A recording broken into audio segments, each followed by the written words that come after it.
Good afternoon and welcome, everybody. This would be the Jeff Cameron Show right here on 97 on ESPN Radio. Hello, hope you're well. Hope this Lawn Maintenance Tuesday is treating you all right. I'm Jeff, that's Tom. We are online, ESPNTallahassee.com. That's where you go to listen live via the streaming free, always. I was trying to finish up my tuna fish sandwich. I was eating a sandwich, and I misgauged the exact moment that I was going to have to take that last bite and begin the intro. And it's caught me kind of off kilter. I thought you still had some remnants, but that's just a speck on the glass. And I moved and I saw, nope, you're all good. All good. You thought, man, the man's got food on his face as he starts the show. This is not a good look.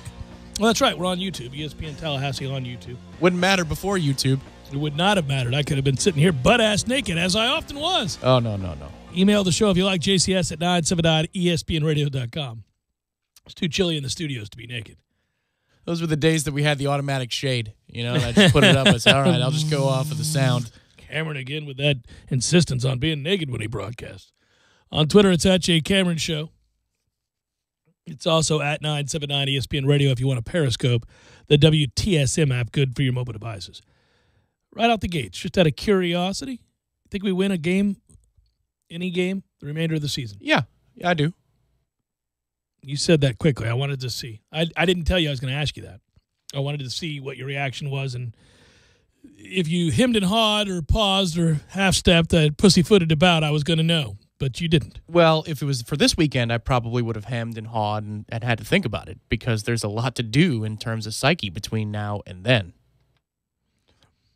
So you would say then that if it doesn't happen this weekend, it's going to be against BC because you're not picking us right now against Notre Dame for sure, and I don't think you'd pick us against Florida necessarily.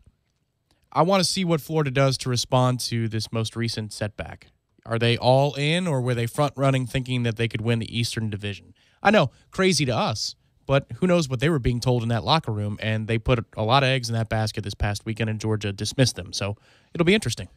Yeah, I didn't think Florida played terribly in that game. I thought they played pretty well. No, Georgia looked like they were the ones who were a little bit more confused in the early portion of that game. Florida was, I thought, through about a quarter and a half going to win the football game. I thought, here we go again. Well, I mean, at just some point, and I think it's fair to say that, they're playing a lot better, and Dan Mullen's doing a good job.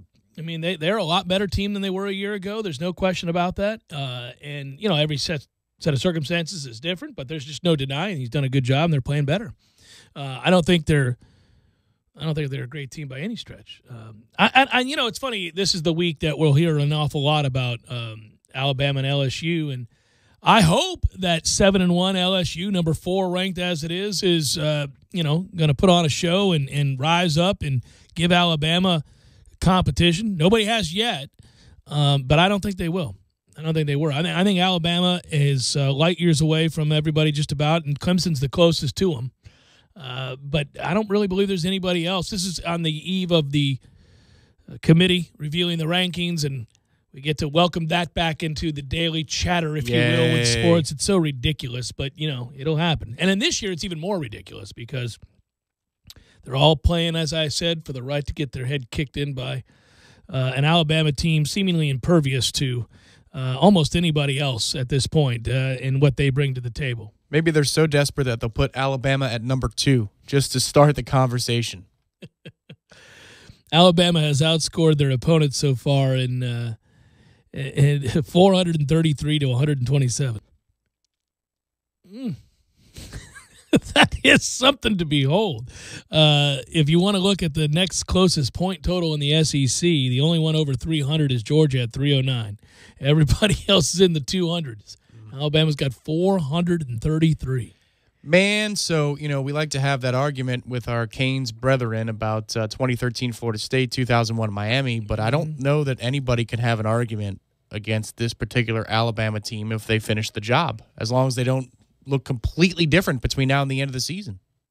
Yeah, and the hope is if you're interested in some sort of intrigue and something that's compelling as a storyline outside of Alabama, it would be for this weekend to give us that game, to give us a reason to think, okay, LSU's offense isn't any good, and here we are in a 7-point game in the fourth quarter. All right, but I just don't Can we play a modified game in which Alabama's ones on offense go against their ones on defense? And that's our championship game? That's the one we watch.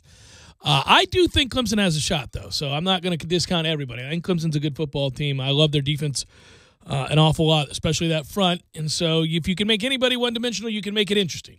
If it was Alabama and Clemson today, obviously. I pick Alabama. Well, of course you would. But how would you handicap it? Neutral field. Golly, I don't know. That's a good question, Tom. I think probably 7.5. Mm-hmm. Yeah, more than a full touchdown. Yeah, more than a full touchdown. Sounds about right. Yeah, they got to give Alabama 7.5. Alabama giving 7.5. Excuse me. And what would you do? I don't know. I want to watch the kid. I want to watch Trevor Lawrence. That's really critical as to how I'd pick that game. I want to see what he is as the season moves on. I think he's very good. I think he's only getting better. I think when he gets opportunities to prove himself in different environments and different situations, sets of circumstances, he's passing those tests.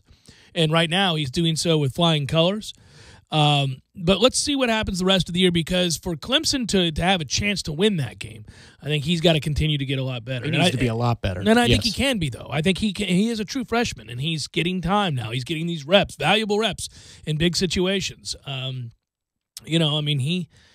kid's going to be damn good, unfortunately. As for us, back to us. Speaking of quarterback, James Blackman, to me, looks like he's going to be the guy this week, just based on Willie's press conference yesterday and what happened at practice yesterday and the way people were talking today. It seems to me that we're probably going to get a change. Now, this will be born out of injury, but I think it's born, too, out of opportunity here. I think if Willie was, even if DeAndre, let's say, was maybe iffy, he'd be pushing for James this week. Just why don't you rest up?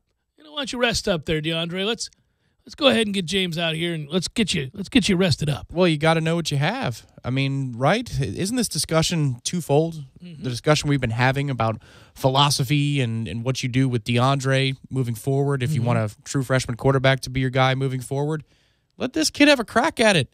I mean, he's got the ear and attention and loyalty and passion of a lot of his teammates. Oh, they love him. There's no doubt about that. I don't think that they would.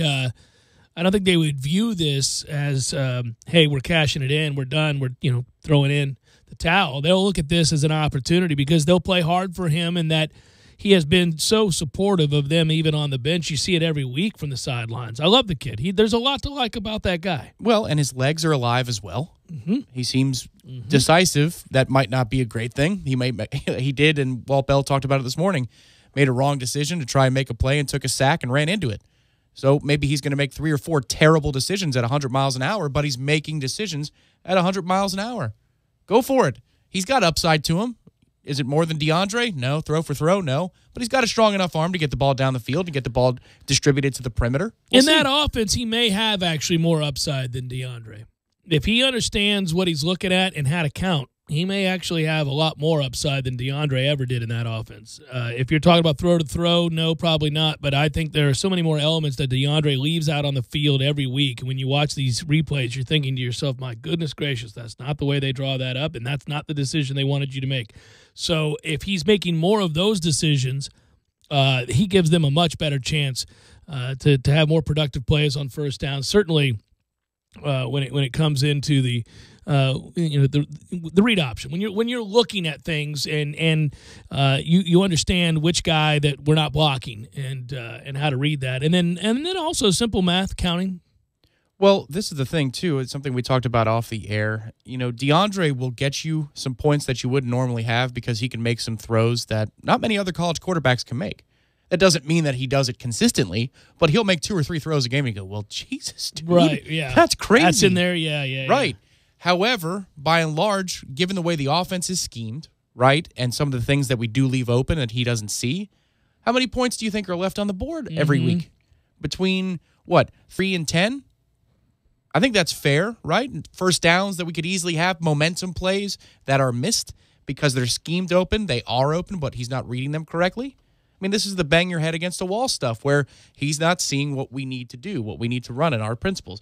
Maybe James can't do what DeAndre could do, and even though he might be a little bit better at running the offense, he still has enough warts that it doesn't really matter, and it's a net washout. Could be, but let's see what he's got. Oh, man. I just want something moving forward that will show some growth that gives us a chance to kind of feel positive by season's end. That the season is going to be a disappointment. They're not going to win enough games, I don't think, to become bowl eligible at this point. I think that I think they could win another game. I don't think they can win. I don't think they will win two. They could, but I don't think they will at this point. And I want something that shows a sign that, okay, some guys are getting it. The younger players are showing that they're going to be here in a way that aids us next season and gets better. And listen, there's only so much you can do with this offensive line. I understand that. So you're really hamstrung until you can change that out. But I do want to see that we've got our core ready to roll. The offensive line is, something that obviously takes a lot of wind out of the sails for the offense, no matter what direction you look. But let's just say this happens for argument's sake. I would wonder how you'd feel about this. So obviously we know that Cam Akers loves him some James Blackman. If Cam looks more like Cam this week and James is the starter, are you mad at Cam? Are you mad at Coach? How do you feel about that? You're happy about the result and maybe it gets us a win, but that's a complex deal right there. I do want to see if there is extra passion and effort and intensity and focus given with 1 on the field versus 12. Not trying to cause division, but it's hard to ignore how much these guys praise James Blackman. I would think that it would depend on if it was a combination of benching certain guys in addition to having a different quarterback that leads to greater effort. That's also another layer of it, yeah. I suppose, listen, the natural reaction would be to be angry.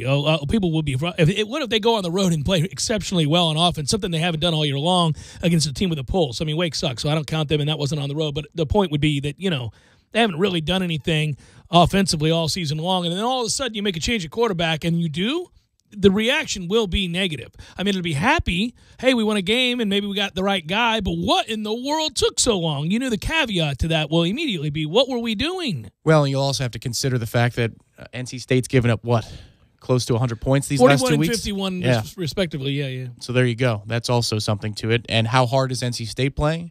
I mean, there's a lot that can happen in this game for both teams. I mean, consider NC State's 3-year path to this moment. In 2016, they should have beaten Clemson on the road. They had us, right? They drop a pick in the end zone that DeAndre throws, then he ends up putting a perfect rainbow ball to the front left of the end zone, and we end up winning that game on the road at NC State. Then last year, with all of the hype on their defense, first-round picks, Finley coming in and playing very efficient football on offense. They do get a win over us after the hurricane delay. They don't care that we were disjointed and we didn't have our starting quarterback. No, right. They're going upwards and onwards, and they crash into the side of a mountain, and yet they have all these kids go in the NFL draft. There's a lot swimming up there, I'm sure, in terms of doubt. How they respond, whether or not they are locked in, focused, is a big question, just as it is for us, and it will be all of what we're looking at in the first 5 minutes of this contest. Who's excited to play football Saturday? Because both teams have plenty of reason not to be.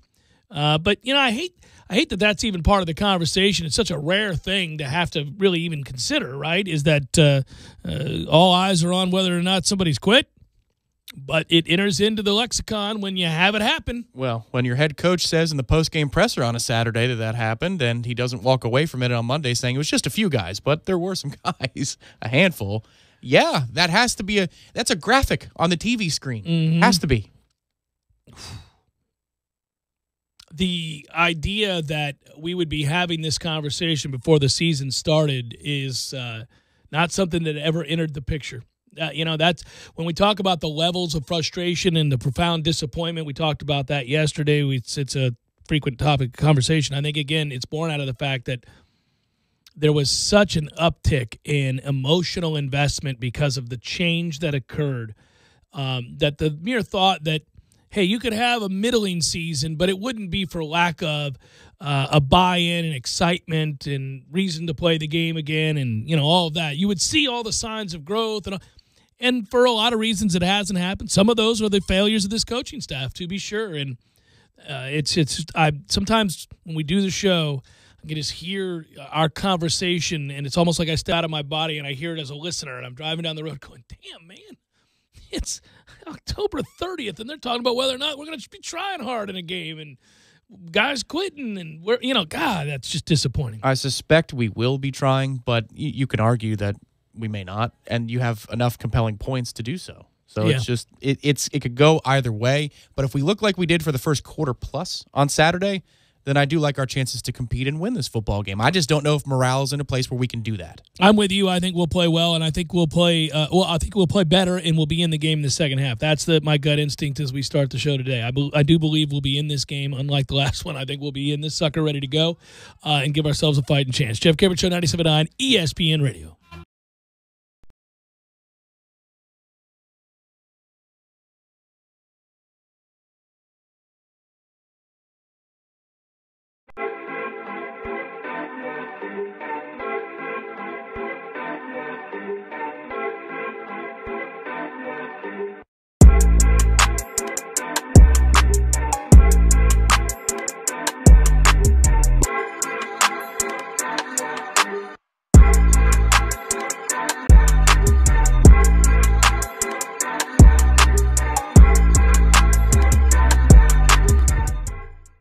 When you're in need of auto repairs, look no further than Nice Tire and Auto Service. Nice has been in business for 16 years with long-term, knowledgeable sales associates. They have the latest wheel balancing machine in the industry. And for passenger vehicles, they service AC, brakes, suspension, tune-ups, and much more. Never sit through a long wait. Nice Tire and Auto has 10 service bays to get you back on the road quickly. If you have tire problems, check out their large inventory with various Goodyear and Michelin tires. Nice Tire and Auto Service, 4792 Bluntstown Highway, 574-4100. Sorry, boys, I did not have time to pack. We got this. It's right here, guys. We got this. I thought I could handle it. We got this. Moving doesn't have to be a hassle. Call us first at 2 Men and a Truck. No matter the move, home or business, we'll make it a smooth one. I forgot something. We got this. Watching the game on those hard bleachers, any physical activity takes its toll on the body. Athletes require superior amounts of flexibility, speed, coordination, and strength to perform, and they know that treating aches and pains with their chiropractor early is critical to getting back into the game. At HealthSource, our goal is to keep you healthy and playing at the top of your game, whether it's professional sports or simply making it through the work week pain-free. Our team is dedicated to your health, but your aches and pains will never go away if you don't come in and see us. Give us a call today, 877-8980. HealthSource. Don't settle for just treatment. Let us care for you.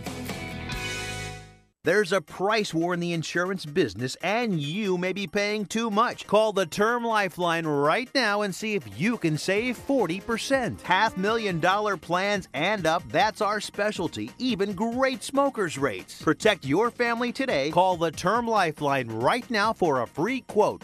866-519-TERM. 866-519-TERM. 866-519-TERM. Widden Glass has been taking care of business since 1945.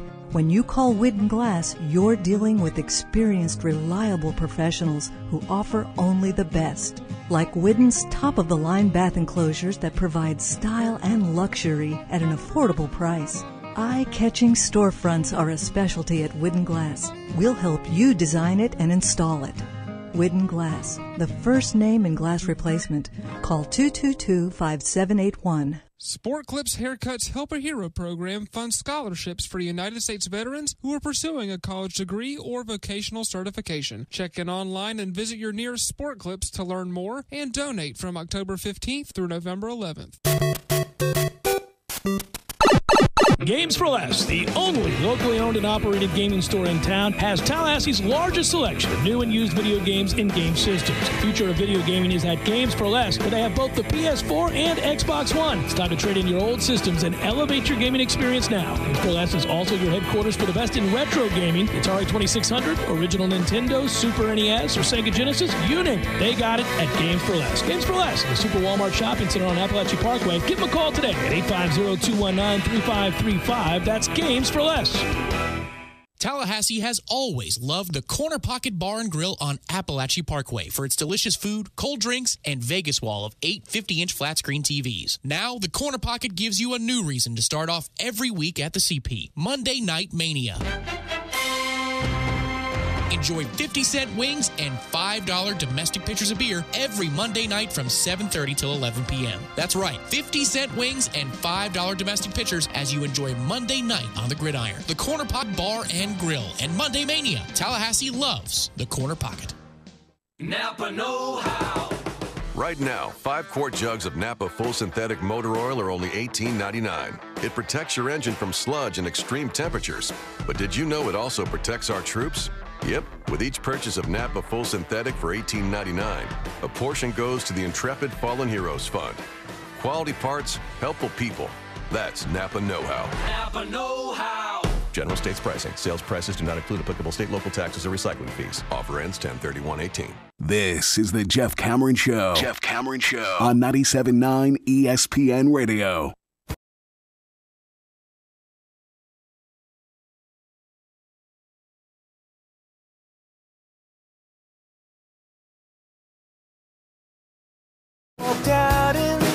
The Broncos have traded Demaryius Thomas to the Texans.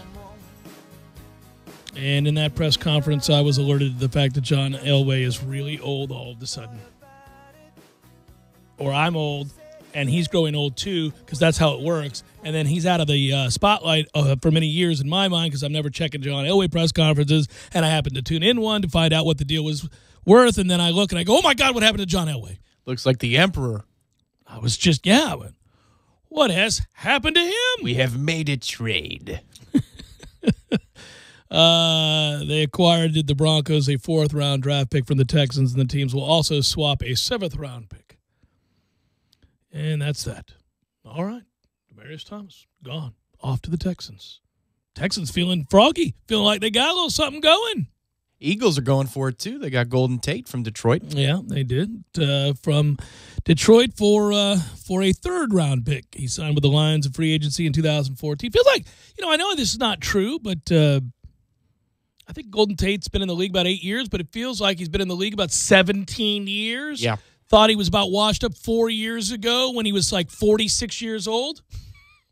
In truth, he's only 30 currently, but it feels that way. Starting to date myself, because my roommate, who was a Notre Dame fan, I was going to say, we all remember that, right? Yeah, when he was a recruit, he was following and said, hey, we got a guy named Golden Tate. How perfect is that? I can't wait to see this guy play.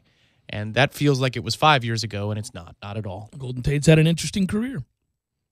He's been good. He's been bad. He's been good again. Then he's been bad again. Then he was good. He will taunt you. He is a taunter. That's what he does. He's a big fan of the taunting. Yes. University System of Maryland Board of Regents is recommending that Maryland retain football coach DJ Durkin. That seemed like a no-brainer decision to fire him, and they didn't. Along with the athletic director, Damon Evans. And when you read all that this entails, including the 2 athletic trainers, Wes Robinson, Steve Nordwall, all of whom have been on administrative leave since August the 11th, it doesn't make much sense to me. You would need new information. New bleep need to come to life, right? The dude would need to be in a limo. You would new stuff has come to life. You would need it, right? And it's overwhelming in the favor of DJ Durkin. We must apologize to DJ. That's the level it would need to be. It's kind of out there, isn't it? I was surprised when I read that. I went, what are we doing here? That is not what you do. Noting here that there are plenty of people asking questions on Twitter. I've been checking lately. At Jay Cameron Show, Greg writes, on your show Monday, you said you still believe in Willie Taggart. Can you explain why? I'm still hesitant to fully believe in him because of how unprepared we look. Well, maybe I should clarify. I don't blame him for a lot of the things that we see on Saturday right now and a lot of the problems that we have, but I do blame him for some. And there are some critical eyes looking closely now at the situation, asking themselves rightly, Is Willie going to make the right moves this offseason? He's going to look in the mirror and evaluate his shortcomings as well as all the other stuff he inherited, because both can be true simultaneously. He could be doing a poor job of coaching this season, all the while having inherited a mess, and I think that's true. So you get more than a year, certainly, when you inherit a nightmare, but you have to make strides and you have to make good decisions and you have to do better than he's done. And the kinds of mistakes we see on Saturdays lead to justified criticism of Willie Taggart and his staff. But I believe that Willie, and this is why I would believe in him long term, has shown that he can build and he can adjust and he can get things right and get the ship moving in the right direction. I do believe, and that was ship, I do believe that he's going to have to make some changes on his staff. I think that there are a couple of guys in particular, and I also think that it's going to be tough because whenever you have to make changes quickly and you have to do something after a short period of time, after having brought somebody on or deciding to do something, it means that in retrospect you made a mistake. And admitting to a mistake sometimes can be very difficult for any one of us. It is required. It's where growth is shown, and it requires a stripping down of the ego. But, yeah, I think that's all in play. The best worst-case scenario, if you just want to have fun with it for a minute, would be that James Blackman comes in and lights up the world. You perhaps have new eyes over. And you win 3 of your final 4 games, right, and your offense is humming, and everybody goes, right. And you have new eyes preside over special teams next year, and they're kicking ass and taking names, mostly the same players. I mean, you could see where that would be kind of awesome and bad all at the same time. Yeah. You would go, well, we were steady losing games that we didn't have to lose, but okay. I understand why they're not transparent about it, but I would still, it was the question you asked at fall camp. I would love to know who was responsible for what on offense. Who does what? I mean, that's the funny thing. We get so many questions every day about who's to blame for this blank show of an offense, right? And besides the offensive line, like even people who will write in and say, now look, I get it. We are limited in what we can do because that bunch up front is garbage. And they are. I mean, they bother me in a way that's unhealthy. Like I'm starting to hate them as human beings. Now, that's not good. That's bad. That's immature on my part, and it's irrational. But I'm just being honest with you. I'm starting to hate them. Now, having said that, and of course I don't hate them. You guys listen to the show. Stop it. You too, Tom. You know better than that. Now, the point would be, it was the double down that I was surprised with. I don't hate them. I don't hardly hate anybody. You have to be a downright evil son of a bitch for me to hate you. But anyhow, the point would be that, you are extremely limited. You do have to really, I guess, temper expectations when you have a group up front that is that woefully sorry.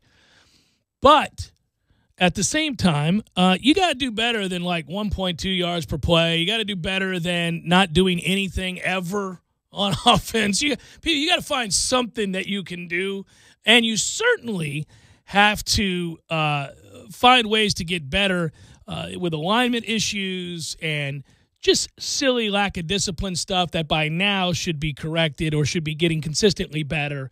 But that kind of, special teams debacle, that kind of stuff is all infuriating and indicative of a team that's typically poorly coached. Yeah. So when I see those things continue to crop up, wasteful timeouts, things like that, where I go, okay, that's got to get better, my man. Didn't have enough guys on the field. All right. That's problematic. Yeah. Really pissing me off there.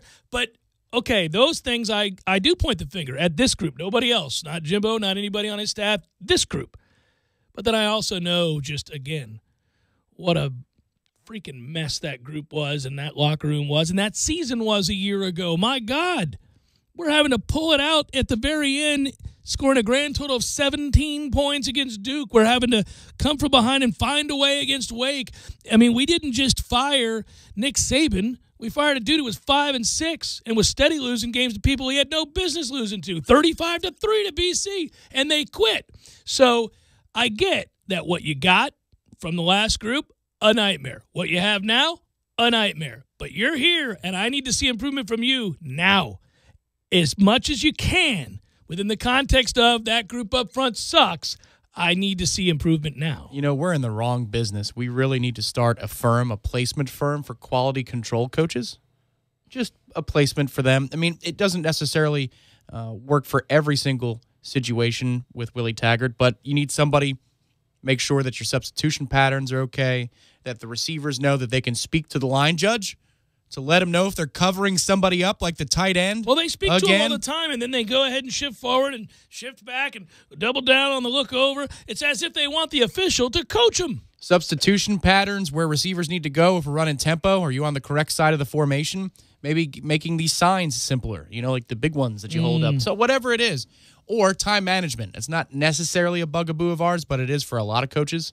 Time management. Oh, well, that's across the board in the NFL, in college football, all of those guys. And by that, I mean the last couple of minutes, not calling timeouts, which is most certainly one of our problems. But, I mean, you see that in both levels, professional and college, way, way, way too often. And I feel like, the PR firm has made a lot of money for us.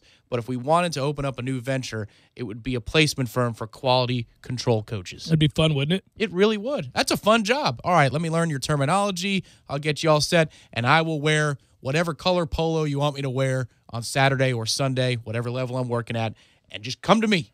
You need me in a key situation, I'll be standing next to you. You don't want to use your timeout here, Coach. Trust me on this one. Let it ride. Let's go. Or why aren't you using your timeout? You need to use your timeout here, Coach. Like right now. Believe me, I can explain the math, but I'm not going to. Just use the timeout. We'll argue about it later. We need to go for 2. Yeah. Now. Go for 2. Oh, believe me. I've got the placard. Let's not get into this. Go for 2 right now. I don't care what you think. I'm here for that reason. You hired me to do a job. I'm doing my job. Go for 2. At Jay Cameron Show, my frustration with this team, as it was in such disarray, so closely removed from a national championship. FSU is the only national championship team, well, only one so far, eyes on you, Ohio State, to have fallen so hard in the past 6 seasons. Well, Auburn had a bit of a dipsy-to-do, and then a bounce back. But they've had that was a deep dive. Yeah, they after went, Cam. Yeah. 5-19 is not what we need. It's almost like Cam was that entire team. Yeah, like he was paid handsomely to win a championship and did. Because he was that damn good. Looking at you, Vince Young. But, yeah, I mean, it does happen occasionally. Of course, the University of Florida saw a dramatic. They did. And, when Alabama wins every single one, then obviously, for the most part. Well, to say that there is much angst is an understatement, but hang in. It's like so rare that I want a season to start and so quickly want it to end. But it has happened. It's been kind of the story of the last couple. Oh, yeah. Last 3 seasons, 4 seasons, kind of like, grand opening, grand closing. All right, time to watch everybody else who's good. Hey, hey.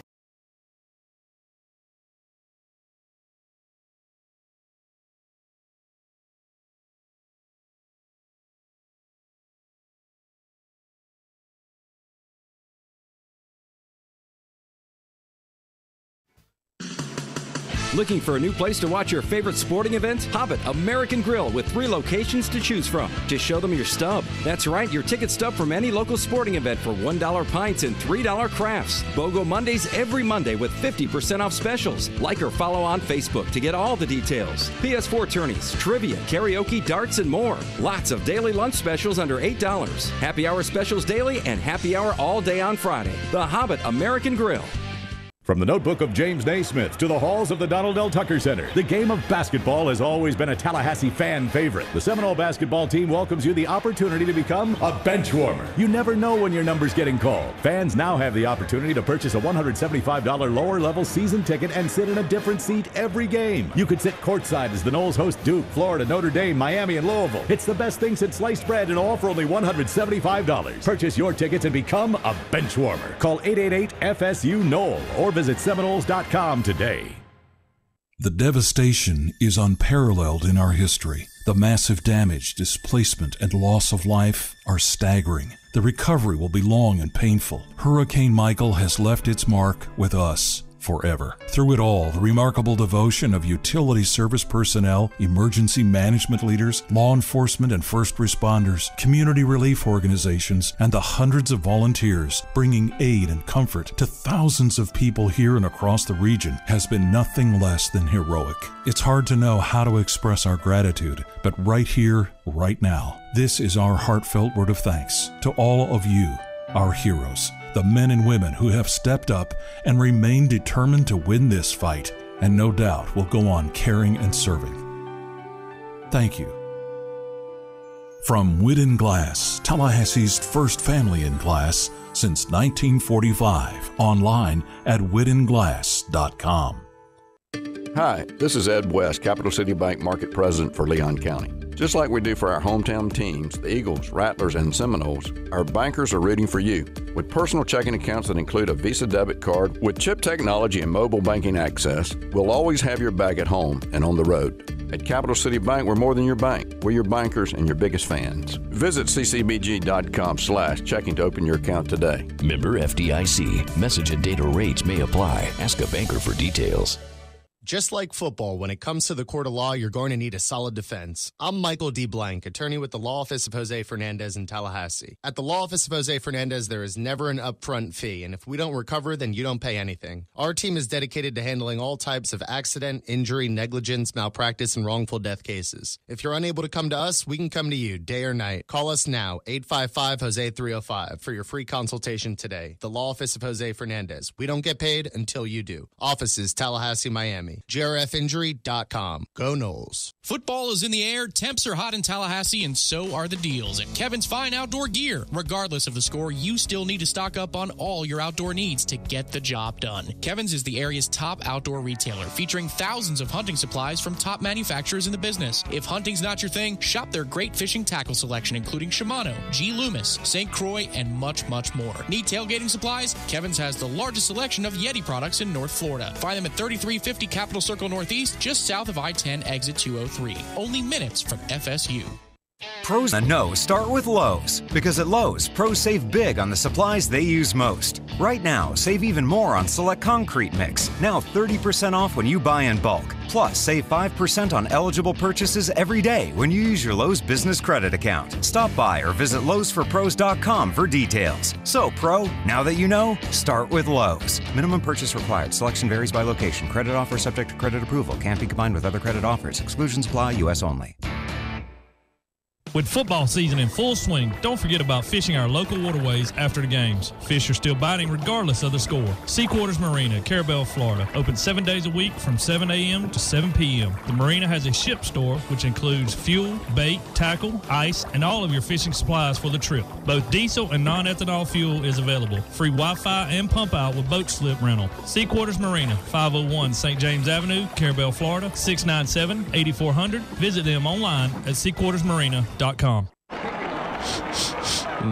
You smell that? I smell football. No, dude, that's Mellow Mushroom. Football season is in the air, and Mellow Mushroom is cooking up all their favorites to help you do tailgating right. Don't drag out that grill and cooler. Just load up your tailgate crew and leave the preparations to them. With daily food and drink specials, plus loads of TVs and cool AC, the closest place to the stadium is also the best spot in town. Come before the game to fill up on homemade pizza, subs, and calzones, or come after to celebrate another Seminole victory with a full bar, huge selection of domestic, import, and craft beers, and a restaurant full of passionate Seminole fans. Broadcasting live from the AmeriGas Propane Studios in the capital city of Tallahassee, this is the Jeff Cameron Show, brought to you by Cornerstone Tool and Fastener on 97.9 ESPN Radio.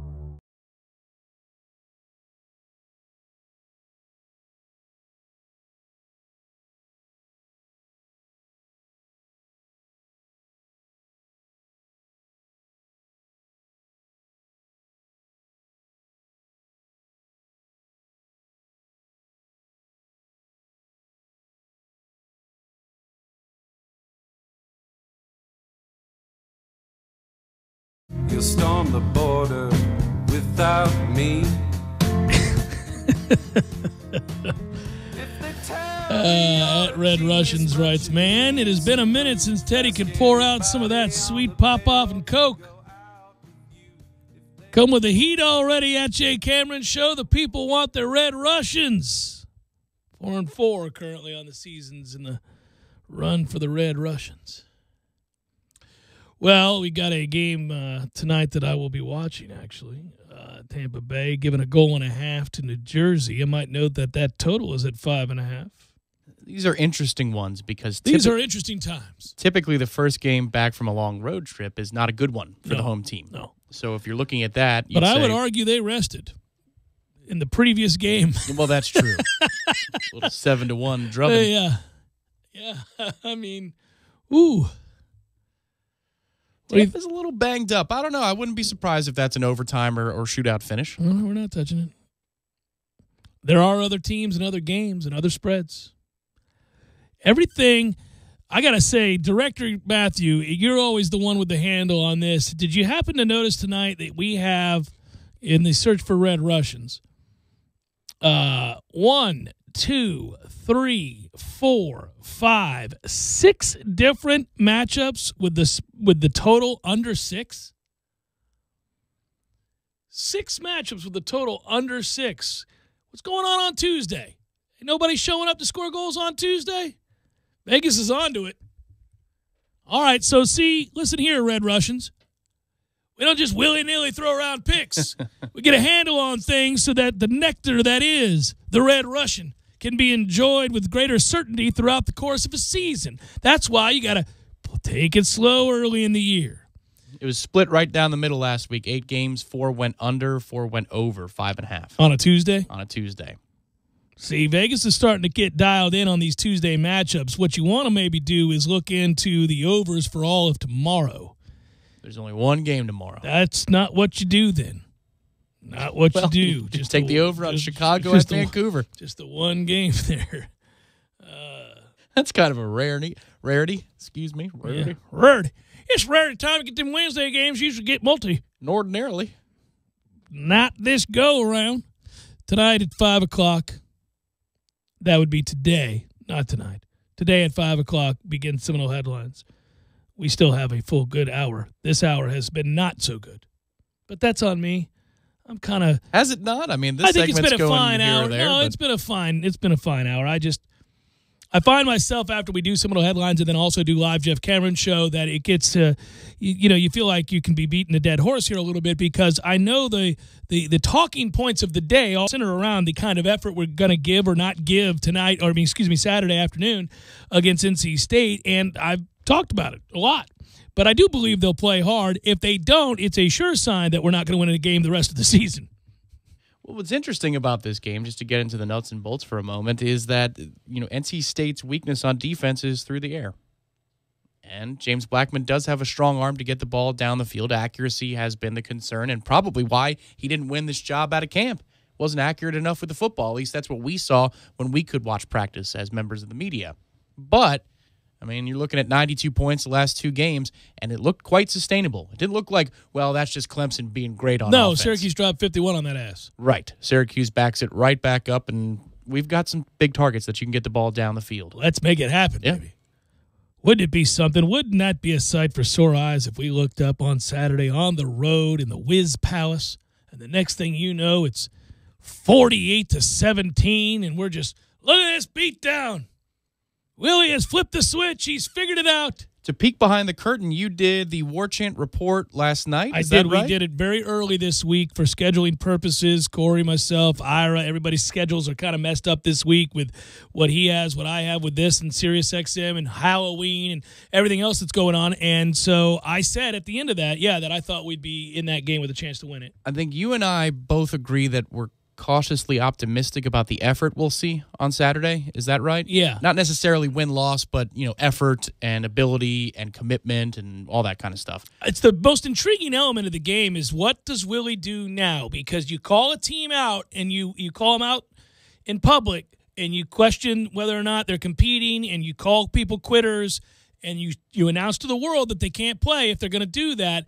Now, what do? And who were those guys? See, I won't pretend, Tom, to say I know for sure who quit, who didn't. You have a much greater understanding of that when you watch the film than you do when you watch it live. And I watched it live, and you don't get everything even if you're watching the replay that you DVR when you go home and watch it, because those angles aren't always conducive to showing you everybody on the field at a given play and a given time. Well, depth as well. Depth is exactly right. So all of those things matter. That's why the All-22s matter. All that stuff is true. So I've made blanket statements in the past in my career talking about teams that have quit and then regretted it, gone back and had an opportunity to see where that just simply wasn't true. It was optical illusion in some cases. Other times it wasn't. I didn't have the whole picture and was informed later on by either a position coach, a player, or a head coach. So I'm careful about that because it's the most serious thing you can levy. Now, our head coach levied that. I didn't say that. He did after the game. I felt it watching it. Certainly looked like more than a few occasions where I could identify somebody loafing. In the North Carolina game when it happened, it was evident to all because you literally had people jogging. I mean, just not trying at all, right? We saw that. The Unicorn was one of them, if you recall. Just kind of, he did a lot of that last year. Well, yeah. Don't worry about it, but he's going to start every week, Tom, and I'll go to war for him, even though he's like probably academically ineligible. I'm going to do everything I can to make sure that guy, yeah. Okay, so anyhow, that said, this coach called people out for it. Now, I want to know who he thought was quitting. And he's not going to tell me that. But he'll tell me by what happens with playing time. So I'm going to be watching intently to see who sits, who normally plays. Who's getting far more in the way of reps than they've been getting up to this point, and who is it that he's replacing?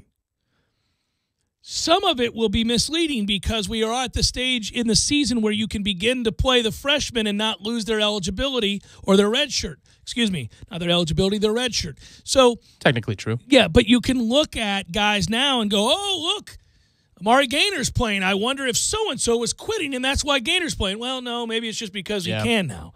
And I know he's played in a... He played one game, Syracuse. Yeah. But you know what I mean. I'm just calling. There are guys out there that you may see a lot more of now because you simply can without losing the red shirt, and it may not be a representation that they're replacing a person who quit. That's true. Can I offer this up, though? Quitting isn't just what you do on the field, but perhaps the demeanor of somebody on the sidelines. Maybe you prepare? Maybe some guys were kidding around. They were smiling and not paying attention to their position coaches, things like that.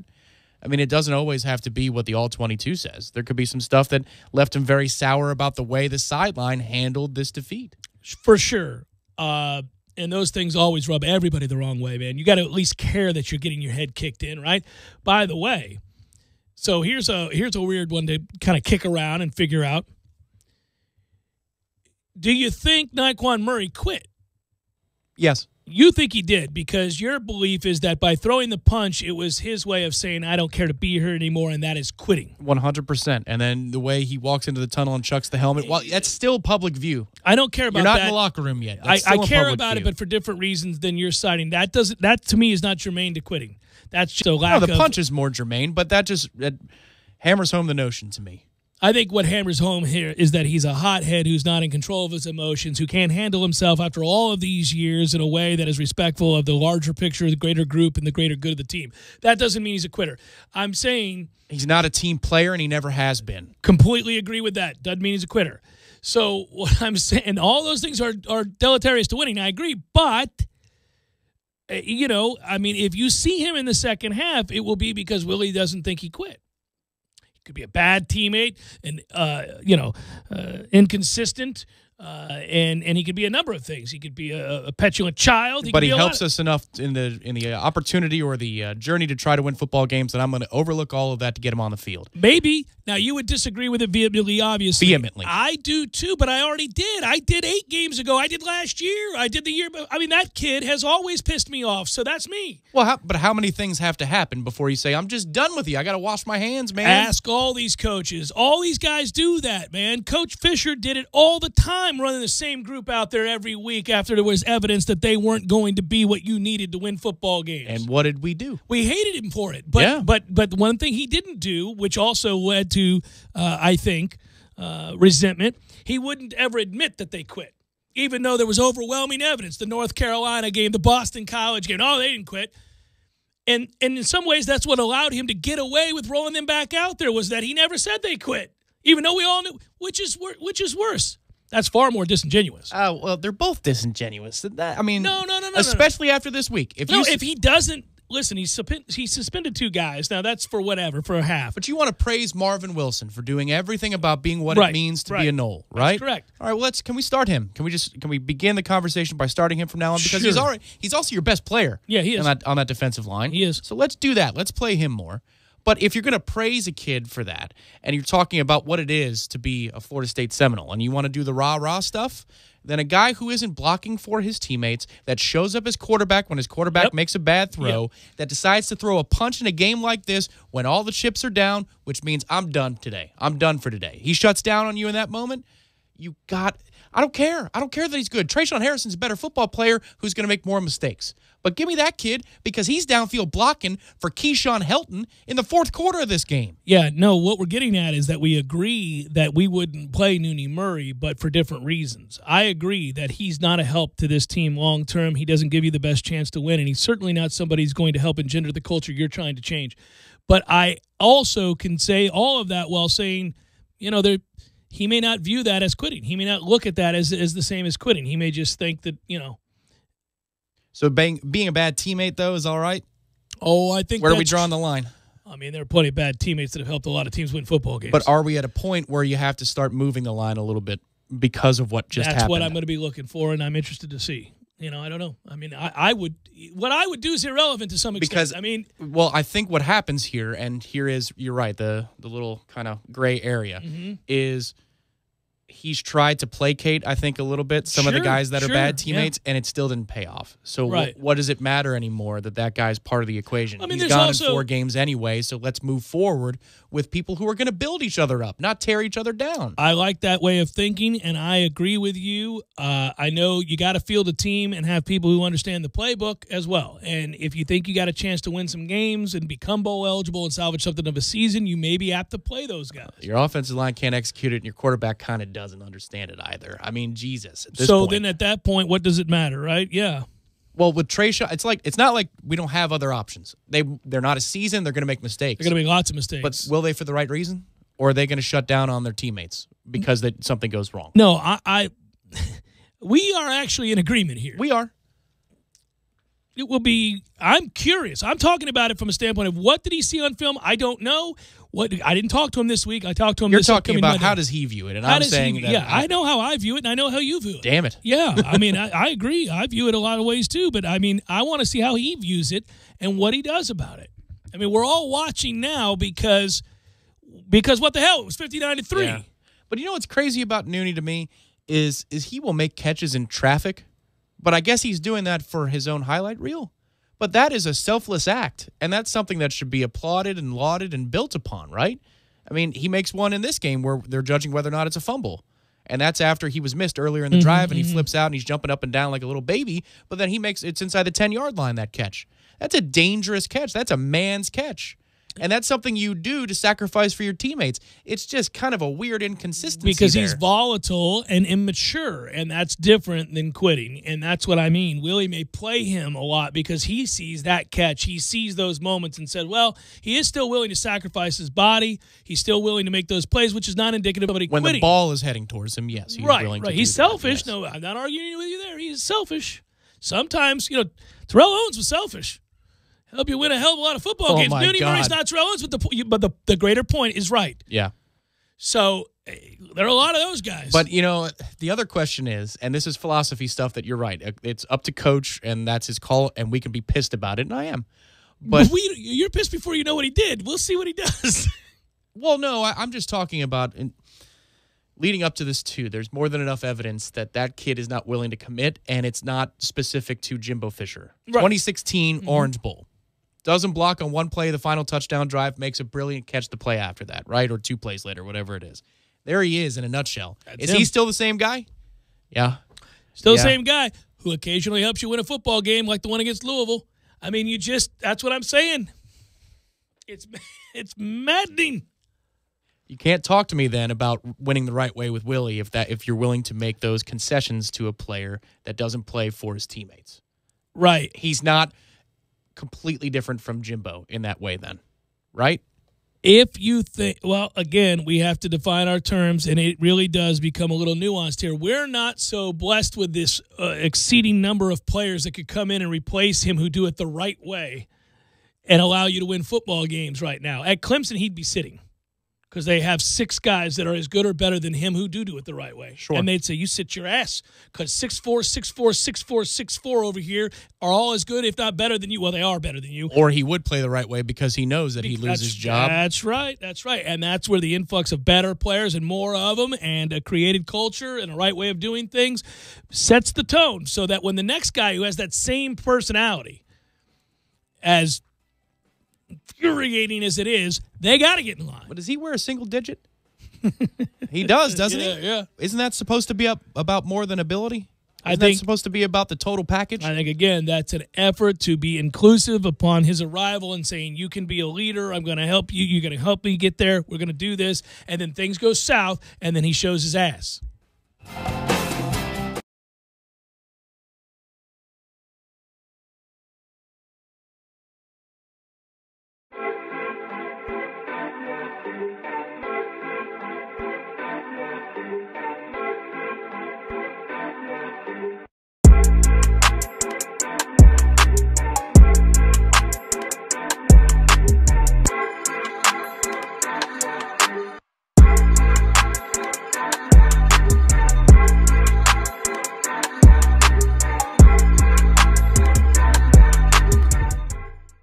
When you're in need of auto repairs, look no further than Nice Tire and Auto Service. Nice has been in business for 16 years with long-term, knowledgeable sales associates. They have the latest wheel balancing machine in the industry. And for passenger vehicles, they service AC, brakes, suspension, tune-ups, and much more. Never sit through a long wait. Nice Tire and Auto has 10 service bays to get you back on the road quickly. If you have tire problems, check out their large inventory with various Goodyear and Michelin tires. Nice Tire and Auto Service, 4792 Bluntstown Highway, 574-4100. Sorry, boys, I did not have time to pack. We got this. It's right here, guys. We got this. I thought I could handle it. We got this. Moving doesn't have to be a hassle. Call us first at 2 Men and a Truck. No matter the move, home or business, we'll make it a smooth one. I forgot something. We got this.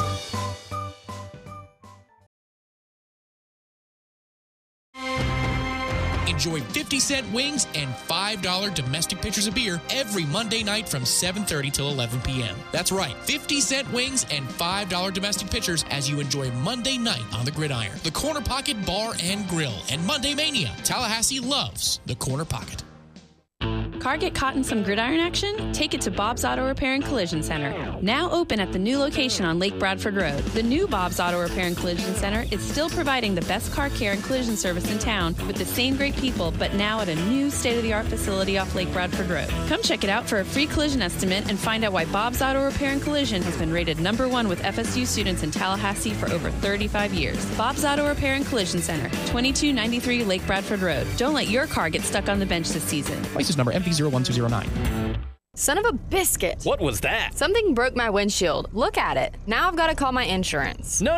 Just contact Seminole Auto Glass. They'll take care of everything for you. This is Sarah with Seminole Auto Glass. With Florida Full Coverage Insurance, windshield replacement is free, and it's your choice. So choose the local company you know and trust. Seminole Auto Glass, 850-539-4527 or at SeminoleAutoGlass.com. Wow, they're coming to my work tomorrow. That was easy, thanks to Seminole Glass. Great. Now can we go get some biscuits? I'm hungry. Driving every day, the AmeriGas studios in the capital city of Tallahassee. This is 97.9 ESPN Radio, WTSM, Woodville, Thomasville, Tallahassee.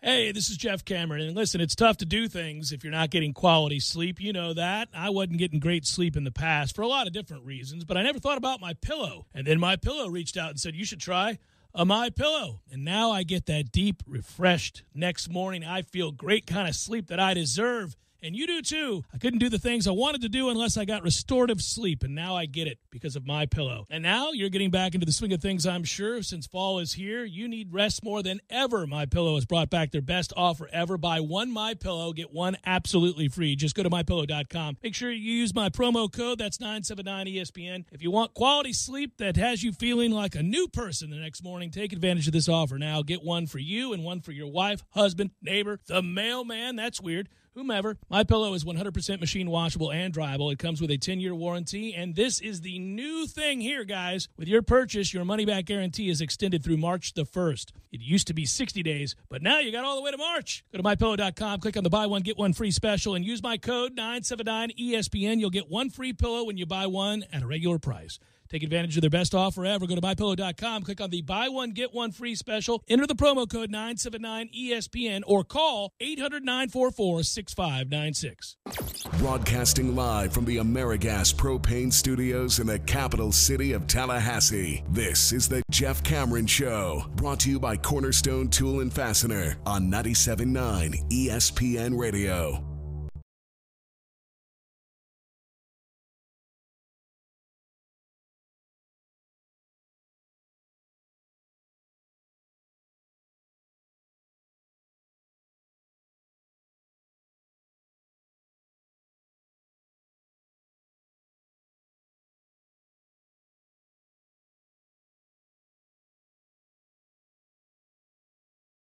Number 2, Jeff Cameron Show, 97.9 ESPN Radio. Thanks for tuning to it. Hope you're well. And a fine Lawn Maintenance Tuesday to each and every one of you. I'm Jeff. That's Tom. We're online, ESPNTallahassee.com. That's where you're going to listen live via the streaming free always. Don't forget today being the day in which we try to record Seminole headlines most weeks.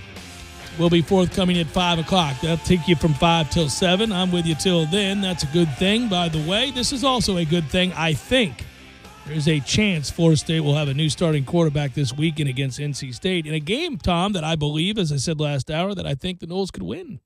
I'm not saying they will. They could win the game. I don't think NC State's very good.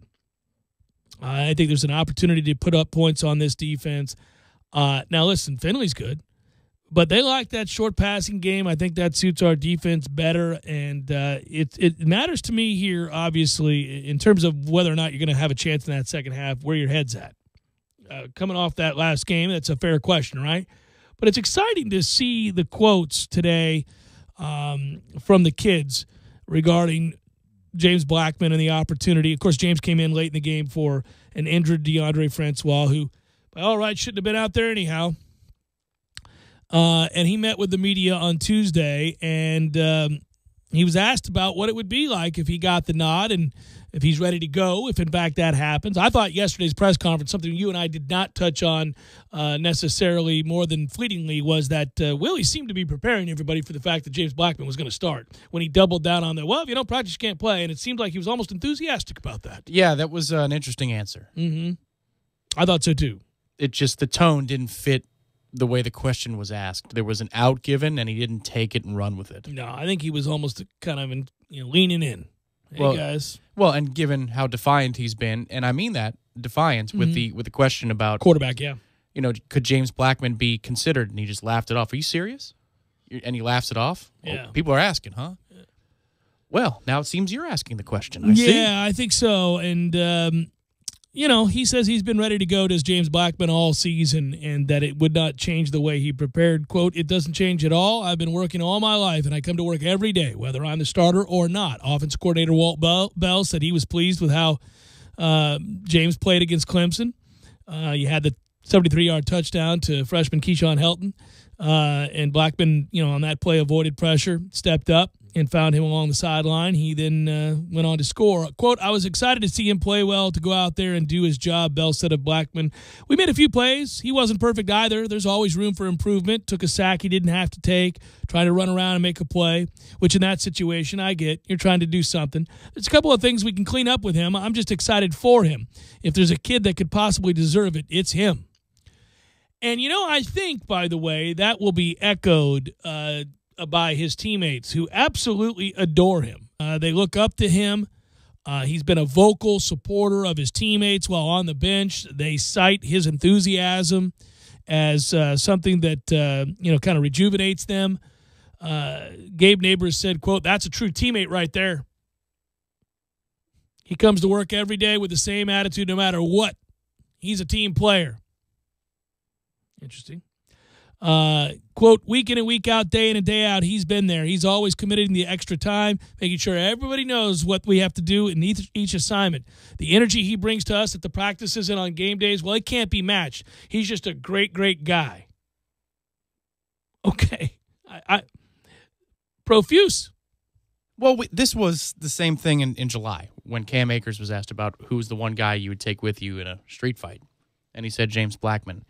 We knew, and we talked about this before the season started. They love that dude, yeah.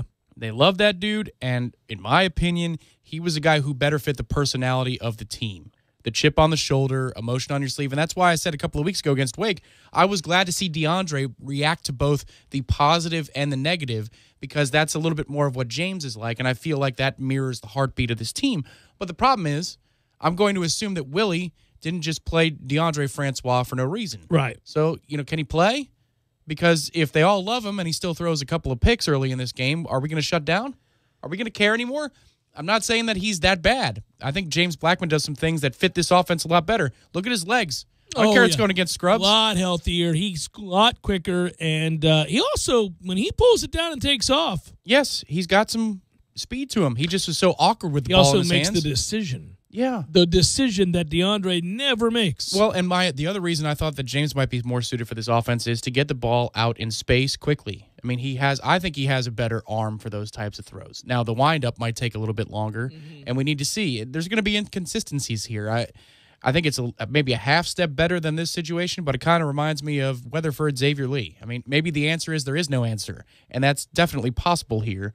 But you can't argue that these guys are all saying the right things about James, and it takes me back to 2015, NC State. That was November, when Everett Golson started the game against NC State.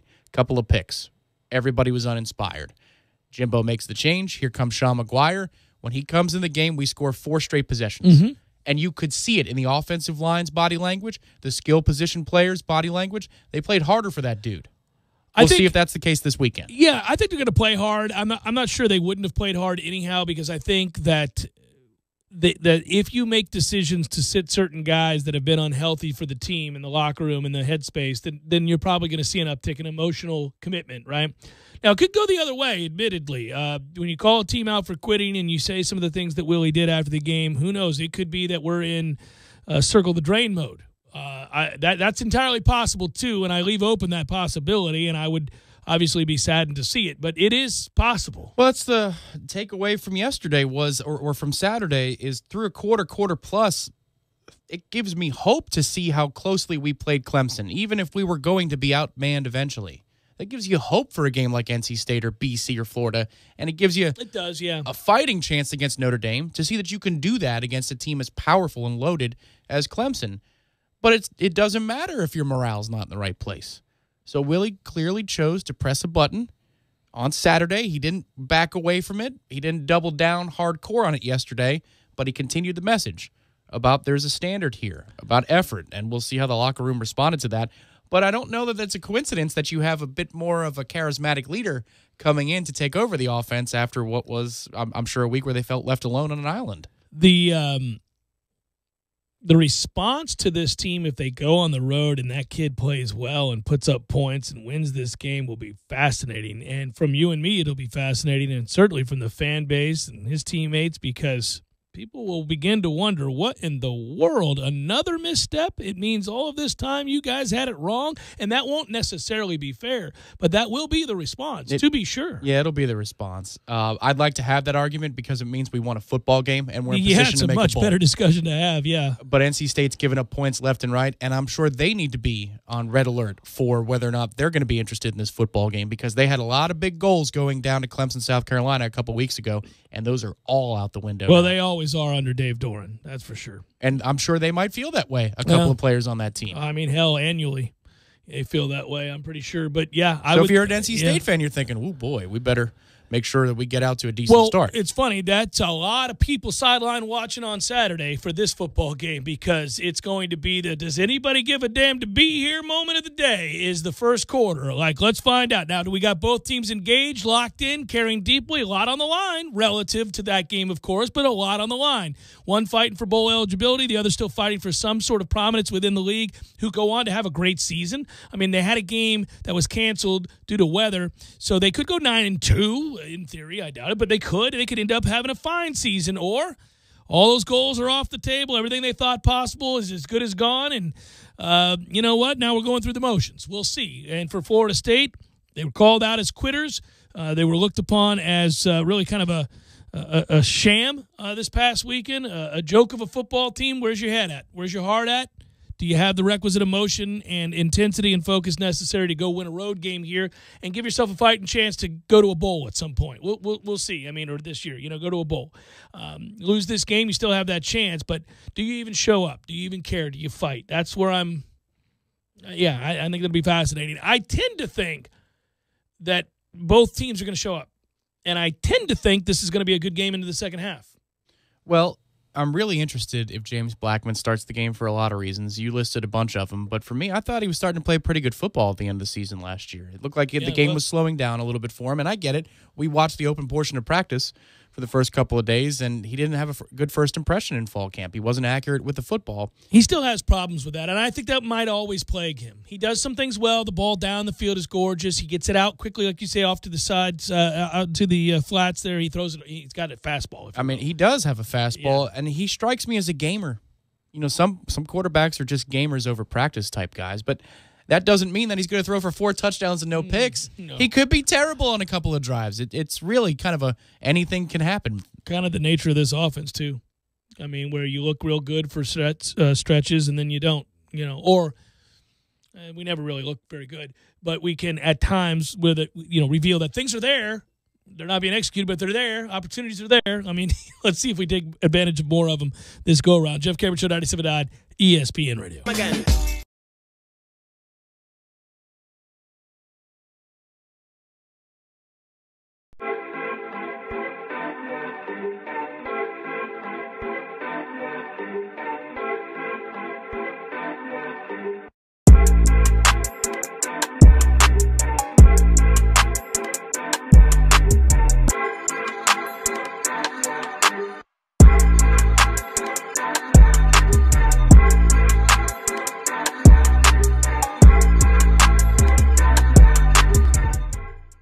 When you're in need of auto repairs, look no further than Nice Tire and Auto Service. Nice has been in business for 16 years with long-term, knowledgeable sales associates. They have the latest wheel balancing machine in the industry. And for passenger vehicles, they service AC, brakes, suspension, tune-ups, and much more. Never sit through a long wait. Nice Tire and Auto has 10 service bays to get you back on the road quickly. If you have tire problems, check out their large inventory with various Goodyear and Michelin tires. Nice Tire and Auto Service, 4792 Bluntstown Highway, 574-4100.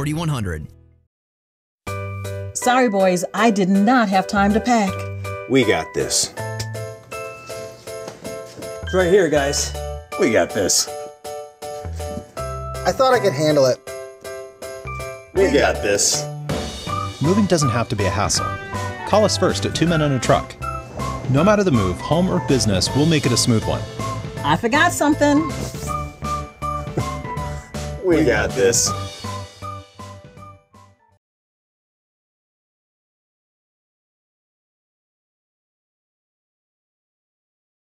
Charge. The Florida State basketball team has the best record in the nation at home the last 2 years. Three-point shot, it's good again! The Tucker Center is a house of horrors for opponents. Don't miss the best ticket in town, the ACC Pack. Come see the nation's best basketball right here in Tallahassee for as low as $99. The Noles host Duke, Notre Dame, Miami, Louisville, and more inside the Tucker Center. College basketball is taking the capital city by storm. Don't get left out. Purchase your ACC Pack today. Call 888-FSU-NOLE or visit Seminoles.com today. FSU fans know where to get the best barbecue. Willie Jewell's Old School Barbecue, 5442 Thomasville Road. Old School Barbecue, cooked low and slow. Find out for yourself what all the buzz is about. And when it comes to tailgating, Willie Jewell's does it best. Get the barbecue tailgate special, pork, brisket, chicken, ribs, turkey, and wings with all the fixins. Ready to make your tailgate the place to pregame. The football team has new blood, but when it comes to barbecue, it's old school. Willie Jewell's Old School Barbecue, 5442 Thomasville Road. Go Noles. The devastation is unparalleled in our history. The massive damage, displacement, and loss of life are staggering. The recovery will be long and painful. Hurricane Michael has left its mark with us forever. Through it all, the remarkable devotion of utility service personnel, emergency management leaders, law enforcement and first responders, community relief organizations, and the hundreds of volunteers bringing aid and comfort to thousands of people here and across the region has been nothing less than heroic. It's hard to know how to express our gratitude, but right here, right now, this is our heartfelt word of thanks to all of you, our heroes. The men and women who have stepped up and remain determined to win this fight, and no doubt will go on caring and serving. Thank you. From Sperry & Associates, planning, design, and construction since 1973. Online at sperryconstruction.com. Widden Glass has been taking care of business since 1945. When you call Widden Glass, you're dealing with experienced, reliable professionals who offer only the best. Like Widden's top-of-the-line bath enclosures that provide style and luxury at an affordable price. Eye-catching storefronts are a specialty at Widden Glass. We'll help you design it and install it. Widden Glass, the first name in glass replacement. Call 222-5781. Geez, dude, you need to change your blinker fluid. That's not a thing. And your thoracic couplet is totally shot. Really? It is. Look, nothing gets by me. Just like this oil filter. Nothing gets by Purolator. Hey, if you're using Purolator Boss, you know your stuff. Oh yeah, protection up to 15,000 miles. Ooh, but you really should replace your Vesuvius valve. Stop talking. Now get a Purolator Boss premium oil filter and 5 quarts of synthetic oils for $32.99 at Advance Auto Parts. See store for details.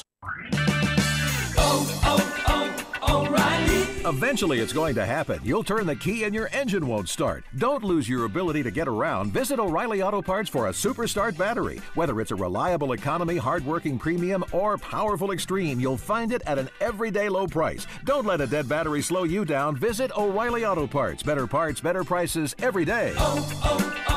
O'Reilly Auto Parts.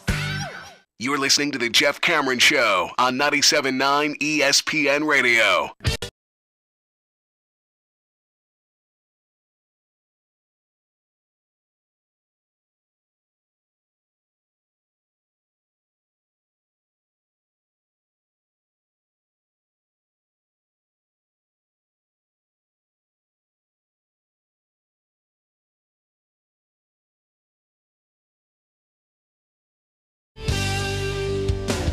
Funny, though, we talked about it yesterday, but ever so briefly because the focus is obviously on the Florida State football team and what lies ahead and what the problem is and where do they sit now and what do they do next and what are the signs of improvement and what can you hope for remaining the rest of the year. By the way, I think we play well this week, and I think we're in the game this weekend against NC State in the second half.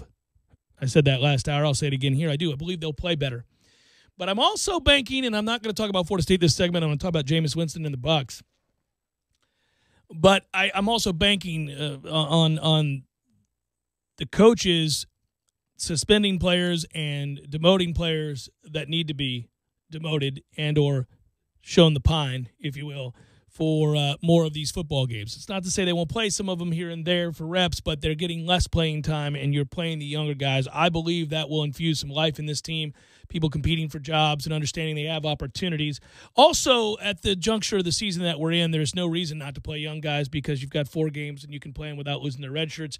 So we should see a massive influx of play from those guys as well. Yeah, for certain guys. Now, the Keyshawn Hiltons and Trayshawn Harrisons, they already were going to lose their shirts. But sure. Warren Thompson, although he's actually been in a game. But, your point is largely taken. Maybe some of the offensive line or defensive linemen. Yeah, get them out there. What the hell's the difference? Some defensive ends? I mean, see some guys out there maybe hit the field. I'm for that. More on that in a bit. We have plenty of time to talk about that. I think it would be a good thing. The conversation around Dirk Cutter, Jameis Winston, Fitzmagic, and the Tampa Bay Buccaneers, real quick, I would want to talk about this regardless if it was my favorite team or not, and it is. But I find it fascinating because it is an interesting set of circumstances that now befell that organization, and everybody's got self-preservation in mind here. You got a GM who's probably worried about his job. You got a head coach who you know is worried about his job. And you have a situation where, as an organization, you have to find out whether or not you're going to hitch your wagon to Jameis Winston and whether or not you're going to make him your franchise quarterback for the foreseeable future. And you have reason to doubt now that he is that. And if you're Jameis, you're in a tough situation because you may not trust an organization that has had misstep after misstep in the handling of your injuries, amongst other things. There's just a lot going on to unpack here. For starters, this weekend, Ryan Fitzpatrick gives you a better chance to win. Fitz is not your quarterback of the future. If you're the head coach and you're trying to win games and save your job, you may need to start Fitzpatrick. But if you're an organization, you know that doesn't do you much good. So all of this is really difficult to decide which direction to take. I think if you decide the rest of the way that you're starting Fitzpatrick because Jameis's, let's say, confidence is shot, and it is, well, then you're moving on from Jameis. There's no sense at that point. You're done. Why are you necessarily moving on from Jameis at that point? You have him under team control for the next 3 years, and you've got a ton of cap space next year. Yeah, I think if you have a franchise quarterback that you bench for the remaining 8 games of a season, you've decided he's done. Well, you're also banking that Ryan Fitzpatrick is going to play well enough to warrant to continue to be the starter for those next 8 games. I think the safe bet is just to play Fitz until you have a window to bring Jameis back within 60 minutes. Not started on a Monday. I think he's got to work his way back in the middle of a game, kind of the way Fitzpatrick has done it in the past, where he looks good in relief. Where you come in and you're under no pressure, sure. Yeah. But I'm torn on this for 2 reasons, because if you're hanging listen, we've seen from Winston enough glimpses of greatness, and we've also seen enough inconsistent play to have doubts, just as we have hopes that he is. Jameis is an interesting cat. Statistically speaking, he's a really interesting cat. We've talked about this before, but through 48 NFL starts, Jameis Winston, 74 touchdowns, 52 interceptions, 12,672 yards, 1,672 attempts, right? These numbers compare very favorably to people like Brett Favre, who at the same point in his career had 75 touchdowns and more interceptions, 54 in fact, and 2,000 less yards on almost as many attempts, 1,635. You could attribute that to the way the game is played today versus then. Without question, and I was going to add all of that as we look at a number of names. Peyton Manning, 85 touchdowns, 58 interceptions, 12,287 yards. So more interceptions, more touchdowns, fewer yards. Eli Manning, 68 touchdowns, 55 interceptions, 9,000 yards. So less touchdowns, more interceptions, and 3,000 fewer yards. And roughly the same amount of attempts. So maybe, actually, that's not fair. 100 less attempts. Just 100 over that time. John Elway, Dan Marino. We can keep going with this and look at a lot of quarterbacks that are all in the Hall of Fame or potentially Hall of Famers. There are some that fall in the category of the game was played very differently back then than it is now, and some that fall in the category of, hey, they just needed a little bit of time to emerge. The point is, I've seen those numbers. Dan Marino's touchdowns. Incredible. Oh, Dan Marino had 111. That's ridiculous. Yeah, no. Oh, Dan Marino's a Hall of Famer and one of the all-time greats. That's insane in that era. 14 games a season. I get it. It's the same amount of starts. But 111 touchdowns. And I watched every down of Dan Marino's career, and he was incredible, and I always hate that he doesn't get the kind of love that he should get because he never won a Super Bowl. But I'll tell you what's crazy. He threw 4 more interceptions in that time. So here's the thing. In today's modern, hyper-focused, overanalyzed, 24-hour-a-day sports coverage, a guy who never won a Super Bowl and threw 56 interceptions in that short period of time would be ripped. Needlessly, but he would be. They would somehow go, well, that guy, oh, sure, he throws for a lot of yards and he can throw a touchdown, but throws a ton of picks and they don't win. Probably, but the 111 touchdowns is something that would be incredibly lauded. It should be. I mean, people love Deshaun Watson, and he's a touchdown throwing machine. And he's not a perfect quarterback by any stretch. Yeah, we'll see. He's in year 2. I mean, I don't know that people love Deshaun Watson nearly as much as they did a year ago. They picked him for the MVP at the beginning of the season, though. But I'm saying that's waning. Someday. People are starting to go, They're back on the other side of I mean, we're all fickle, man. It's a fickle world. But people seem to like that guy because he puts points on the board. I think if the touchdown-interception ratio is that crazy, people will live with interceptions more than if it's in that Manning, Winston, Favre range in this day and age. What I would argue, and John Elway's the best quarterback I ever saw, and his statistics don't even compare to Jameis's favorably in his first 48 career starts, and he's infinitely better than Jameis. So my point isn't that Jameis is better than any of those players. He is better than Eli Manning to a large extent. But other than that, no. I mean, I would take all of those other quarterbacks before I'd take Jameis Winston at this point in their career. I would. That wasn't my point. My point was very few, and there are a lot of kids who came into this league when the era had shifted and yards and points were easier to come by and quarterbacks were protected and you couldn't touch receivers. And they're not in the same stratosphere as those quarterbacks I just named. That's why they continue to laud Jameis Winston, is that he did enter that rather quickly. Within 1 year, within 2 years, within 3 years, he did all of those things. Lots of other guys have come along and they haven't touched those numbers. So the reason I bring any of that up is that he truly is an enigma, because through 4 years into his career now, we really don't know what he is. For all of those things that are real and matter in moments in games in which you look at him and say, he's phenomenal, there are these moments like you see where he makes a decision or a throw that is simply inexplicable. But I actually think there's a third category going on now, and it's the one that's most troubling, because in the past, much like you would with Brett Favre from this list, you could accept the trying to make a play interception, the poor decision because I trusted my arm too much interception, the poor decision that I'm a fierce competitor, we're not getting stops on defense, I got to find a way to make it happen interception. Because you also saw all of that upside in Favre and all that upside in a lot of guys that make those kinds of decisions. The difference now is he doesn't recognize what he's seeing, and he's lost all of his confidence, and it's all over his face. And how do you get that back? And what does it say about a guy who's this far into his career that could happen? That's not going to happen to John Elway. It's not going to happen to any of the elite quarterbacks of today. How is it you have a guy with that ability, with those numbers and those moments in the sun, that now is at a place where he has no confidence, where he looks completely lost? I think it's a part of his development, and you just have to look at it as such if you're going to continue with him in the long term, or at least continue the marriage, if you will, as the Bucs and Winston. He doesn't have a 7-year deal. Nothing, like, you don't have to rush anything here. Dirk does. Jason Licht does.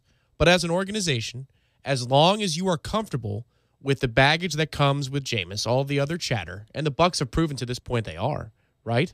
All the extra stuff. Well, you have to they believe somewhat there won't stood be any behind more. him Yeah. when the NFL came down with its ruling that he was going to be suspended for 3 games. Right, they did. That was a neutral statement, which if you're going to offer up a neutral statement in It that means moment, you're in his corner. It means you're in his corner. By the way, they would not do that if that happened today with the way he's playing currently. This was all based on the fact that they had seen enough from him. Those last 6 games last year, he was phenomenal. Yeah. On the heels of that, they were going to stick by him. So, on the heels of this, they would not. Can we categorize his games this season, though? I mean, there's one terrible one. What about the other ones? Was he terrible against Cleveland? I thought he was bad in the second half. I thought he was really bad in the fourth quarter and overtime. Sure. And he played a brilliant first half until a bad, poor throw with a couple minutes to go in the first half. Right. He had a great game against Atlanta. 2 interceptions that bothersome. One of them was bothersome. So are we just going to walk away from a player when he has one terrible game? Is that what we're going to do as an organization? Because if so, then we deserve to be the punchline with the Steve Youngs and Doug Williams. The percentage of interceptions he's thrown in minimal starts this year is way worse than anything he's done in his career. He's on a pace right now to set records. He's ridiculous. I do understand that. So, and I'm the biggest Jameis defender there is, but we can't pretend like he's not doing something that is above and beyond what he's done in the past in terms of poor decisions. Which is why we need to start Fitz in the immediate term. I 100% agree with that. Right. He gives you a better chance to win the game, and the guys are responding to him. And to me, I think that's the number one place that you got to go. You got to look at the long-term people on your roster, not Deshaun Jackson. That guy's legs are going to go any minute. He's great right now, and he's great as long as his legs are healthy, at least in terms of what you have to bring to the table as a defense to prepare for that burner, because he will get by anybody. People have been preparing for him for years, and he's still doing what he's doing. Right. So, but you got to look at your long-term pieces. Are they responding to him? Has Mike Evans given up on Jameis? Because you certainly have committed to Mike Evans long term. I think that's what you have to gauge. Coaches are going to come and go. This one probably will. GMs come and go. This one probably will. And to be sure, I don't think that the current head coach helps Jameis in any way. And all of the development we talk about, no, I don't think he helps him in any way. He plays scared, coaches scared. It's reflective of that guy telling him repeatedly. Yeah, I don't want to go so far as to say he's ruined Jameis mentally, but he's put him in a frame of mind where he is scared bleepless of making mistakes, and now I think it's overwhelmed him in a moment. But I'm not going to count the kid out and say let's cut him loose and give him a new chance at a new situation. You don't get so many cracks at talent like that. You got to take a chance on talent like that. I agree with you. I just think it's a fascinating discussion. I'm in the camp of hold on to him because I think I've seen enough in the way of frontline play, top-end play, that I'm not going to turn my back on that for an organization that has been burned doing just that in the past for several elite quarterbacks, whether that's Steve Young or Doug Williams, whoever you want to look at. Yeah, no, I get it. I do think they need to move on from the coaching staff. I do think that it's fascinating in this sense that, again, I'll live with the interceptions when you're trying to force the issue because you can't get a stop on defense. You know the organization needs you to make a lot of plays, and so you're such a fierce competitor, you sometimes make poor decisions. These recent decisions show that he shook, and the only way you get through that is to play. Yeah. Well, we're preparing and sometimes sitting back and taking a look for a minute. I get he had 3 games, but listen, that's not preparing week in, week out with your teammates. It's not reviewing film with your coaching staff. He had to be away from the facility completely for 3 weeks. He's doing simulated games with NFL wannabes or guys that used to be players. I mean, that's different. No matter what you do, it's not the same thing as going to $1 and turning on the film and being able to watch what you need to watch and key what you need to key on. I think the really damning thing is whatever the game plan was for him, whatever he thought he was seeing pre-snap, he had to come off his first read almost every single time in that first half. He was being completely confused by what he was seeing, and in that moment, I think that's when he reverts because he doesn't know what he's looking at. Now it just gets worse and worse and worse. And make no mistake, he threw 4 officially. He could have thrown 5 or 6 in that game. Yeah, he was terrible. He was terrible, but I don't know. I just... You're not married to this guy long-term as it is, so why would you force the issue right now? He's potentially an ace in the hole. I mean, Ryan Fitzpatrick comes in this week, right? What is Ryan Fitzpatrick? The ultimate up-and-down quarterback. I mean, He is the 6 interceptions in one game, 6 touchdowns in the game before that. Yeah, he's not your future. He's just a guy to help you get through the now, and it's a short-term solution, but you have a long-term problem if you don't believe that Jameis is your quarterback. It does suffice to say, I think, that there aren't too many franchise quarterbacks that in year 4 you're having to bench for 8 games if you go that route, or 5 games or 6 games because they're so erratic and they've lost their confidence. And so I do understand why you would ponder the question. I think it's a fair question. What I think is unfair is the way that it's tackled, in the national media. Everybody's off of him. Yeah. Get rid of him. Really? Yeah, they're all done with him. Yeah. So he's Bortles? Is that what we're saying? No, here? That's comical, and that we know is a direct result of the controversies that followed him from college football into pro football. And then he didn't do himself any favors with this latest incident. And that's where that stems from. I get that. Not too many people are going to look at the nuanced difference of those things. There is a familiarity and a consistent, a common theme there too. But you and I are much more well versed in the stuff that happened here than the national media. Sure. From Florida State's time. Yeah. So I think again, it's interesting. I bring up those numbers. There are many other numbers. There are any number of numbers that put him amongst the elite. There are a ton of numbers that put him in terms of turnovers amongst the bottom of the barrel at times.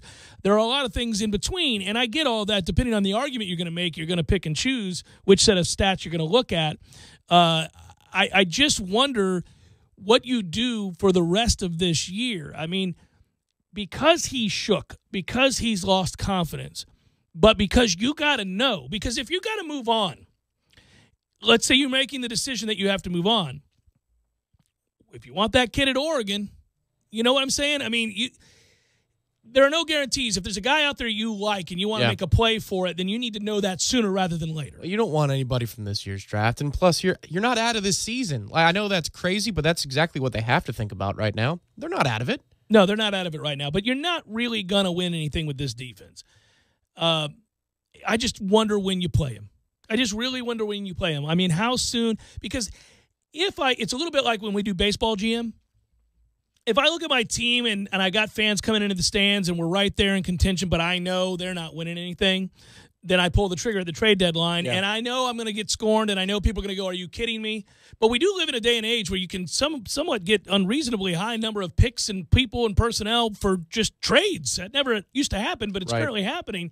What if what if you got an outrageous offer?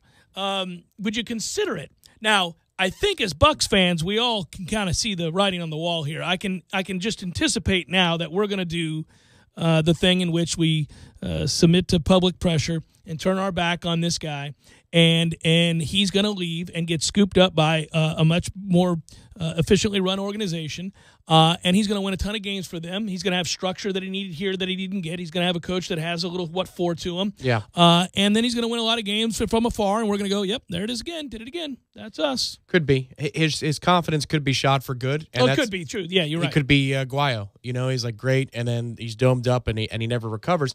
But it's the NFL, too. This is not the Kirk Cousins contract. You know what I mean? Like, you don't have guaranteed money one way or the other.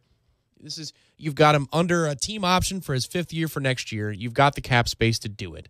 And let's not kid ourselves. You're not poor as an owner in this situation.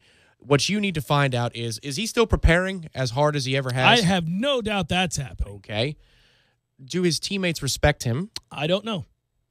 That's probably the most important one. Independent of the coaching staff. They will come and go, and Dirk has done plenty of things like allow Mike Smith to stick around. Sure. Okay? Yeah. And Jason Light has done plenty of things like let Dirk Cutter stick around to where they have different arguments. And Jameis is one of the arguments for firing them or keeping them, but it's not the only one. They've got other warts. Look at this year's draft for Jason Light. Not panning out so hot so far. No, it's a nightmare.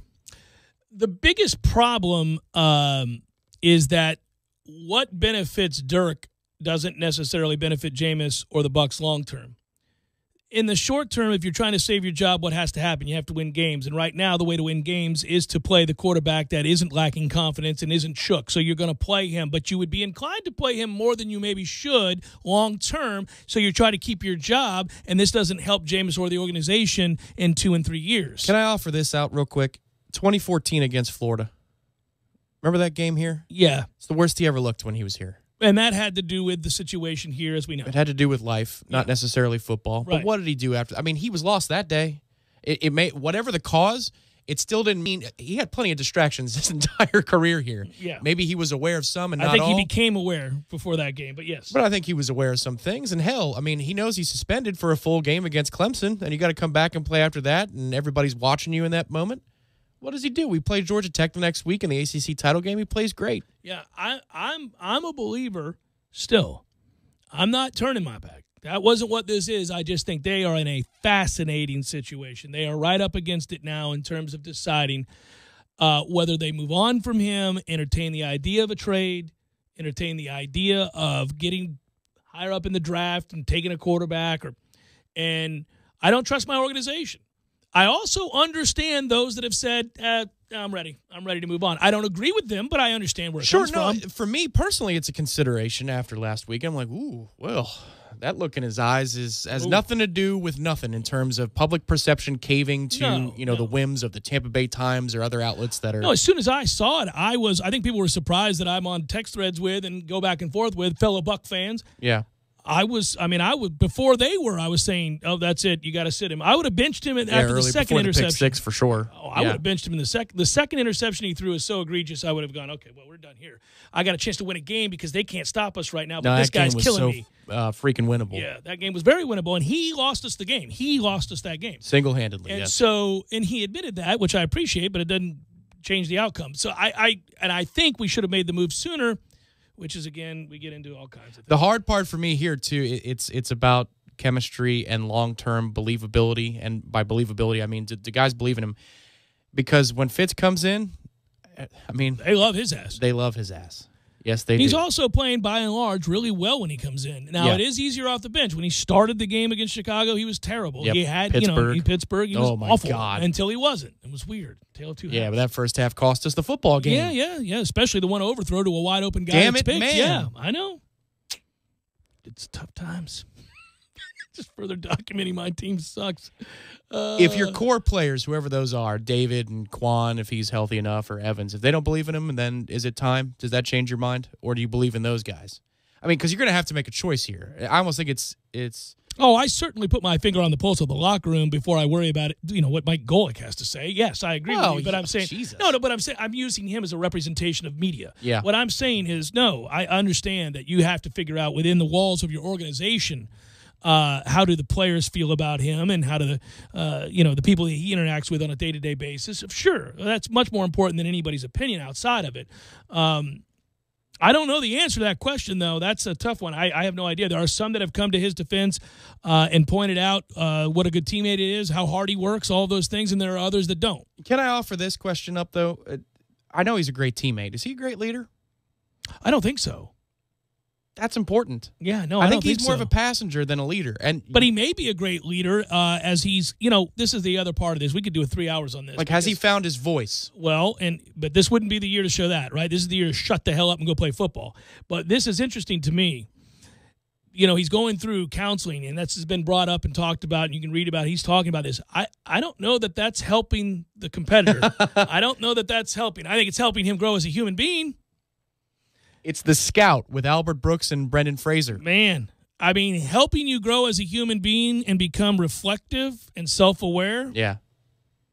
Right, in a game where you can't have weakness. Yeah, man. He's Pedro Serrano, who shows up to spring training. I love you, man. It's amateur psychology hour here on the Jeff Cameron Show, but I look at that and go, I don't know that that's helping. The relentless, ice-cold-blooded killer didn't think about much. Yeah, but he was always much more inclusive in his leadership style rather than he's never dressed anybody down outside of those two scrub linemen. He says, I'm glad y'all laughing because Griffin's hurt now. That was the best form of leadership, by the way. He doesn't do that. He riles everybody up pregame. He can't do it now, though. He can't do anything right now. Well, he did a pregame thing in Atlanta. Or no, I'm sorry, before the Cleveland game. I saw the Bucks mic'd up thing. And he's doing his Drew Brees kind of pregame. Yeah, but he wasn't licking W's or anything like that. No, but he kept it within the parameters of the normal psych your teammates up thing. To me, it looked like Levante had that on lock. I mean, just let him do that. Go be about it. But you don't have to be the guy. Be about that business, man. Be about the action. Right now, he can't be about anything. He's got to be about sitting his ass because he looks completely lost. I mean, I got no idea what I'm looking at. I'm afraid to make a play, all of it. But think about it. I always thought that the representation of Jameis as a leader on the 13 team, he wasn't one of the leaders. I think he was one of the leaders. I don't think he was the leader. He wasn't one of the guys on the panel, if you will.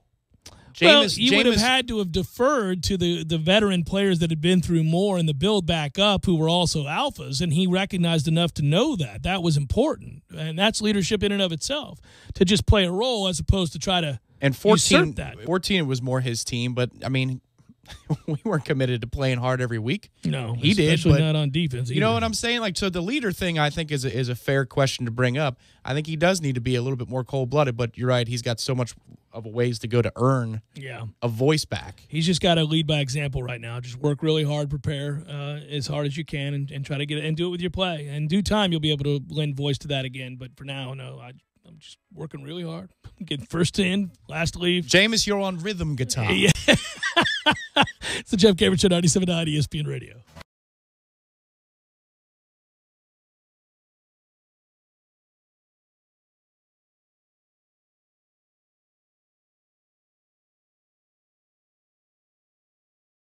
Just like football, when it comes to the court of law, you're going to need a solid defense. I'm Michael D. Blank, attorney with the Law Office of Jose Fernandez in Tallahassee. At the Law Office of Jose Fernandez, there is never an upfront fee, and if we don't recover, then you don't pay anything. Our team is dedicated to handling all types of accident, injury, negligence, malpractice, and wrongful death cases. If you're unable to come to us, we can come to you day or night. Call us now, 855-HOSE-305, for your free consultation today. The Law Office of Jose Fernandez. We don't get paid until you do. Offices, Tallahassee, Miami. JRFinjury.com. Go Noles. Makita cordless specials are heating up at Cornerstone Tool and Fastener in October. Buy a Makita brushless premium 5 amp hour kit with 2 batteries and get a 6 amp hour battery free. Plus, get your choice of the following: brushless recip saw, circular saw, 1/2-inch impact drill, or a Bluetooth radio. Get rid of the gas with the Makita outdoor power equipment. Buy a brushless chainsaw or blower kit and receive 4 5 amp hour batteries and a dual bay chamber. Cornerstone Tool and Fastener with 2 locations to choose from: 1110 Stuckey Ave and 3269 Crawfordville Highway. Tallahassee location open on Saturdays 8 until noon.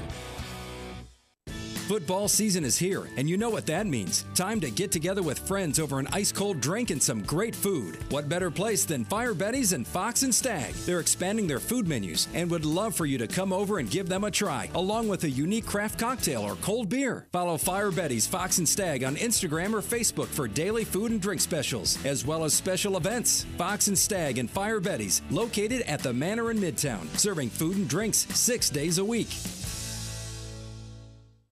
Hey guys, is it time to get your hair in the game? Time to claim your spot! Then it's time to check in online at sportclips.com/check-in for a fresh cut, legendary hot steam towel and massaging shampoo. So do your hair a favor by checking in online and arrive just in time for your Sport Clips MVP haircut experience while you surround yourself with sports on TV. Get in line online at sportclips.com/check-in. Time to claim your spot! At Sport Clips Haircuts, we're on a mission to help our veterans with their education. In 2013, we established the VFW Sport Clips Help a Hero Scholarship Program. With the help of your generous donations, we've raised nearly $5 million and awarded more than 1,000 scholarships across the country. Visit Sport Clips today and help a hero. And on Veterans Day, November 11th, Sport Clips will donate an additional $1 for every haircut we give. Help us continue this honorable mission. Sport Clips Haircuts Help a Hero program funds scholarships for United States veterans who are pursuing a college degree or vocational certification. Check in online and visit your nearest Sport Clips to learn more and donate from October 15th through November 11th. Parker Brothers Roofing says don't play games with your roof. Protect your home and your family. The Parker Brothers tell you the truth. We'll fix your roof. 'Cause it's what we do with quality, integrity, and pride. Parker Brothers Roofing, professional every time. Stay safe and dry inside. Roofing is rewarding, but it's not exactly a bed of roses. It's a very dirty job, subject to the environment, working on 98-degree summer days, dodging rainstorms, working on steep slopes like a mountain goat. At Parker Brothers, our skilled workers have chosen this challenging trade as their career choice. These are the people that you want working on your roof. We've been servicing the community since 1995. Call us at 656-8112. Parker Brothers Roofing, professional every time. Stay safe and dry inside. CGC 042221, CCC 049350. Whether you're a professional athlete, casual player, or simply enjoy watching the game on those hard bleachers, any physical activity takes its toll on the body. Athletes require superior amounts of flexibility, speed, coordination, and strength to perform, and they know that treating aches and pains with their chiropractor early is critical to getting back into the game. At HealthSource, our goal is to keep you healthy and playing at the top of your game, whether it's professional sports or simply making it through the work week pain-free. Our team is dedicated to your health, but your aches and pains will never go away if you don't come in and see us. Give us a call today, 877-8980. HealthSource. Don't settle for just treatment. Let us care for you. Looking for a new place to watch your favorite sporting events? Hobbit American Grill with 3 locations to choose from. Just show them your stub. That's right, your ticket stub from any local sporting event for $1 pints and $3 crafts. BOGO Mondays every Monday with 50% off specials. Like or follow on Facebook to get all the details. PS4 tourneys, trivia, karaoke, darts, and more. Lots of daily lunch specials under $8. Happy hour specials daily and happy hour all day on Friday. The Hobbit American Grill. Broadcasting live from the AmeriGas Propane Studios in the capital city of Tallahassee. This is the Jeff Cameron Show, brought to you by Cornerstone Tool and Fastener on 97.9 ESPN Radio.